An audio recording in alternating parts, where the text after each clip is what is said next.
Tako, eto mga kababayan, no, isa na namang masamang balita dito kay Sara Duterte at siguradong iiyak na naman po ang mga DDS.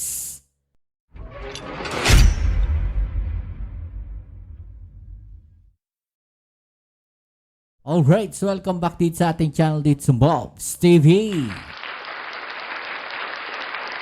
Okay, so tayo nagbabalik muli mga kababayan dahil nagsalita na po, pag-usapan natin ito, ang ombudsman mga kababayan at siguradong mag-iiyakan po ang mga DDS dito po sa masamang balitang ito mga kababayan. Okay, so yan ang ating alamin ngayon at pag-uusapan, pero syempre bago ang lahat, please don't forget to subscribe, like, share at comment dyan sa comment section. At shoutouts na rin sa mga subscribers at followers sa atin dyan. Maraming salamat po sa lahat ng mga patuloy na nakasuporta po dito sa ating channel, sa mga palagi pong nandiyan dyan. At syempre, palagi nating hiling mga kababayan, 1 view, 1 like po sana sa ating video at napakalaking tulong na po niyan sa atin.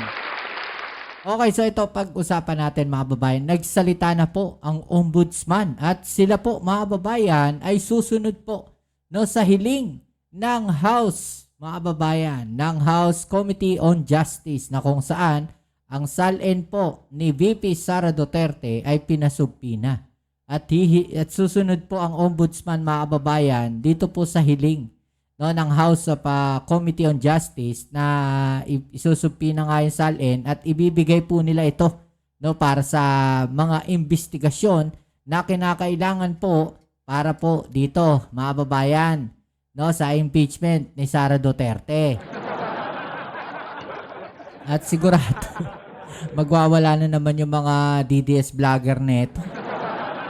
Okay, so ito mga kababayan, panoorin po natin itong video na to mga kababayan, na kung saan talagang napaka-importante po ito na malaman po ng taong bayan mga kababayan. Kaya sana wag nyo pong puputulin yung panonood, right? So, dapat nyo po itong mapanood itong video na to. Let's go. Sir, maybe to get your reaction yesterday, naglabas ako sa paglalabas ng sabihin ng House Committee for salin sa PB sa response dito ng Office of It's part of the constitutional process that we have. It's the legal process. And we just abide by the rules and the law when it comes to impeachment proceedings. Okay, so may mga nakasampa pa po kasing kaso sa ombudsman itong si Sara Duterte. Susunod na tayo sa batas. Sir, kumusta na po yung mga reklamo kay Vice President Sara dito sa Office of Umaandar naman ang investigasyon. Kaya nga, may mga theory of law pa tayong pinag-aaralan kung mayroong immunity from suit o wala. Kasi alam ko, nagkaroon ng opinion dati ang Department of Justice na ang immunity from suit sa isang sitting president lang. Sir, parang sa publiko, what does that mean, sir? Pwede demanda. Kung mayroong demanda, dapat pwedeng kasuhan at pwedeng panagutin kahit nakaupong Vice President. Pero yung pinag-aaralan pa yan. Tinitingnan pa namin yung legal provisions na pwedeng maging mahalaga sa pagtingin sa tanong na yan. Okay, so correct me if I'm wrong, kung pagkakaintindi ko mga babayan, from sa presidente po, bawal pong kasuhan o idemanda, parang ganon. Pero after po nun, sa mga vice president pababa, pwede po silang kasuhan. So dito walang lusot si Sara Duterte. Kasi kung makalusot man siya sa impeachment, meron pa rin po siyang kaso sa ombudsman, mga babayan.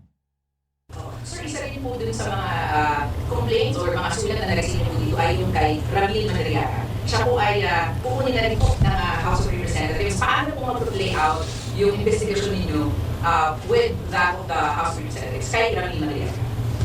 Ano yan siyempre, ang trabaho lang namin ipasa nga yung informasyon na makukuha namin para sa impeachment. Kasi yun nga, bumisita sa amin at nakipag-usap sa amin yung Senior Deputy Speaker para humingi ng tulong tungkol dito. At kami naman, bilang Office of the Ombudsman, bilang Ombudsman, tungkulin namin na kampanan ito mga hinihingi sa ating tulong ng iba't ibang ahensya ng gobyerno, isa na dyan ng Kongreso. Dahil sinusunod natin ang proseso ng batas, na impeachment lamang ang paraan para panagutin ang isang ranking official of government. Meron niya mga officers na sinasabi ng ating sariling batas na maaalis lamang for impeachment. At andyan ang Presidente at Vice President, yung mga constitutional commissions, members of constitutional commissions like COMELEC and COA, at civil service, pero ang human rights, ibang human rights, pwede maalis yan. Tsaka offices ng ombudsman, sabi yung mga impeachable officers. Sir, paano po natin na iimbestigahan yung mga alegasyon po ngayon ni Ramil Madriaga? Hindi, meron naman fact-finding. Meron naman yan nung pumasok dito, meron nang kumuha niya, automatic yan. Hindi ko na kailangan pakialaman yung proseso niya kasi maandar talaga ang ombudsman's office nang hindi ko naman kailangan i-micromanage, kaya umantar agad yan. Tanong? Sir, yung sa anytime ready yun nagsabit na ng ombudsman sa Congress mo? Siyempre, kailangan yun. At yun nga, isa pa sa naging usapan namin sa Kongreso, yung kanilang pakikipag-isa sa amin, ng Secretary General's Office na ibigay sa amin kagad yung mga salin ng mga kongresista. At binalaan ko rin sila na pag hindi sila susunod sa aming request, ay mananagot sila sa Office of the Ombudsman. Sapagkat kahit na hiwalay ang patakaran ng Kongreso, sila po ay gumagana pa rin ng katungkulan na dapat tumutulong sa Office of the Ombudsman. At pananagutin ko sila pag hindi sila nakipag-isa sa amin sa aming mga hinihiling na impormasyon. Nako. So eto mga babayan, no, may babala po. No, eto pong si Ombudsman Remulla, sa lahat po ito, mga kababayan, no, na ipasa yung kanilang mga salin. Ang tanong, kikilos din kaya sila pag kami nagreklamo na po talaga o nagsampa ng kaso? No, dito kaya kay Marcoleta do sa SOSE. Kasama kaya 'yun, mga kababayan? Naisingit ko lang, natanong ko lang. Sa mga nakakaalam diyan, pa-comment po. Sir, yung impeachment proceedings versus VP Sara sa Congreso is a political process. May po. What is the national public na yung mga kaso na kinakareklamo na ni Vice President Talbot ay hindi mababalira ng manisyon na politika din sa office. Ang trabaho kasi ng isang opisina katulad namin ay tingnan ang ebidensya. At hindi kami maaaring maghusga sa kahit kanino na walang ebidensya. Pinakamahalaga po sa lahat. Kahit na sa impeachment proceedings, kahit political process yan, ebidensya pa rin ho pinagbabasihan ng lahat. Sir, kay Ramil Madriaga, gaano vital si Madriaga for the ombudsman at siguro sa impeachment dito kay VP Sara? May sariling due diligence at assessment na ba ang ombudsman? Sa totoo lang, hindi ko ho pinakikialaman ang kaso ni Ramil Madriaga. Marami ho tayong tinitingnan ng kaso ito. At isa lang po siya sa mga libong tao na ating tinitingnan bilang marahil may mananagutan o kaya mayroon sasabihin. May susuplong o kaya mananagot. Dalawa lang naman yan, di ba? Yung may susuplong, pakinggan natin, yung mananagot, kakausapin natin, at bibigyan natin ng pagkakataong paliwanag. Kaya, yung tungkol kay Ramil Madriaga sa akin, isa lang po siya sa marami po natin iniimbestigahan dito at tinitingnan kung ano ang kanyang paaaring ibigay na impormasyon tungkol sa mga proseso ng gobyerno matulad ng impeachment. At ang trabaho po namin, kung meron kami nakikita na kailangang ilabas papunta po sa Kongreso, gagawin namin sapagkat yung ngayon sila dyan nilang hilingin sa amin nung isang araw. Sir, yung pagsilip po sa mga bank isa po ito sa mga kapangyarihan din naman po ng Ombudsman. Nakikita na po ba natin yung pagsilip sa mga bank? Ngayon kasi, ang pagsilip ng bank accounts, talagang isa po yan sa isang paraan po yan para managot ang kawani ng gobyerno sa corruption. At wala akong accepted dyan kapag meron pong nakita ang dahilan upang silipin ang isang bank account. Siyempre, may mga problema lang po tayo sa pagganap ng mga tungkulin ng ibang tao, patulad po ng council mismo at nung executive director ng AMLA at ng AMLA mismo. Kaya yan po ay inaayos natin na kausapin para mabigay sa atin yung mga impormasyon na kinakailangan. Para mapanagot natin yung mga tiwaling opisyal ng gobyerno. Yun po yun. Mahalaga po yung mga bank account na yan. Sapagkat dyan po natin makikita kung meron pong tinatagong pera o kaya ang pera ay pinaiikot sa iba't ibang paraan upang magamit ang pera na hindi naman dapat hawak ng isang tao na malamang ay kinupit lamang sa kabayang bayan. Gaano ba importante po yung trabaho ng ginagawa nila ng AMLA sa paghabol mo natin sa mga liwali? Napakahalaga po niyan. At ngayon ko lang nakita na minsan, meron talaga mabigat na kalaban ang batas pagdating dyan. Kaya nga, gusto ko silang kausapin muli itong AMLA tungkol sa pagtupad nila sa kanilang katungkulan. Sapagkat alam niyo naman, hindi dapat banking industry ang kanilang pinangangalagaan, kung hindi yung mga pag-violate ng batas ng mga kawani ng gobyerno. Kasi ang trabaho naman namin talaga, corruption, anti-corruption, di ba? And they are the necessary office that gives us the most information.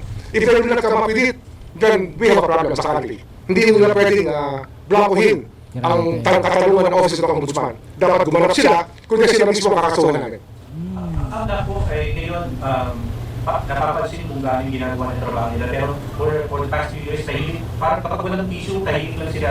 Yun nga yung problema eh. Baka naman yung attitude ng iba dyan ay gusto nilang magkaroon pa rin ng mga kaibigan sa banking industry para doon sila lumipat pag wala na sila sa AMLA. Yun po yung isang problema sa conflict of interest natin eh. Dapat babal po yan. Huwag na silang magpa-empleo sa mga bangko pagkatapos. Kasi nga, conflict of interest yan, di ba? Parang ano yan eh. Parang sabihin natin, isang opisyal ng cabinet papasok sa kumpanya na kanyang pinakikialaman ng araw. Ganun po yan. Dapat huwag sila ganun. Hindi mo dapat nila ginagawa yan. Sir, meron po bang updates from flood control case na hinahawakan po natin? Pwede mo i-share sa amin meron po tayong developments? Tuloy-tuloy naman. Araw-araw nandito kami, araw-araw. Kinakausap namin yung mga kailangan kausapin. Nag-case meeting kami. Every day, not every working day. Minsan pati holiday, nag-uusap-usap kami. Pero may mga bagay kasi kagaya yan. Kung updates of that cases, hintayin na lang natin pag-file na bago namin sabihin sa inyo yung mga bagay-bagay na bumabalot sa isang pagkilos ng Office of the Ombudsman. Kaya lang, natutunan tayo eh. Pagka tinanong tayo ng speculative question, mamaya, kami mismo yung pananagutin tungkol sa aming sinabi. Kaya hindi nyo na ako makukunan ng ngayong mga informasyon kung hindi rin naman tagos sa katotohanan. Pero pinagkakabahan din ba tayo? Maraming susunod yan. Itong tag-init, iinit. Sir, bago kang huli. Yan ha? Ano na tawag? Sunlight. Ngayon tag-init, iinit. Sinasabi ko. Alright, so yan mga kababayan. No? So ngayon tag-init daw, iinit mga kababayan. Sabi po ni Ombudsman Remulla, mukhang matindi po ang mga mangyayari. No, net sa mga susunod po na araw, siguro after Holy Week yan mga kababayan. No, magbabakbakan tong mga to. Ha? Magkakaalaman mga kababayan. Pero isa po sa binabantayan natin talaga dyan is yung yung kay Ramil Madriaga mga kababayan. Isa yan sa binabantayan natin. Okay? So yan muli. Maraming salamat sa lahat ng mga patuloy na kasuporta dito sa ating channel. Kita-kits po tayo sa ating next video upload. Ito po muli ang inyong Kuya Mobs. It's on Bobs TV. Peace. I'm out.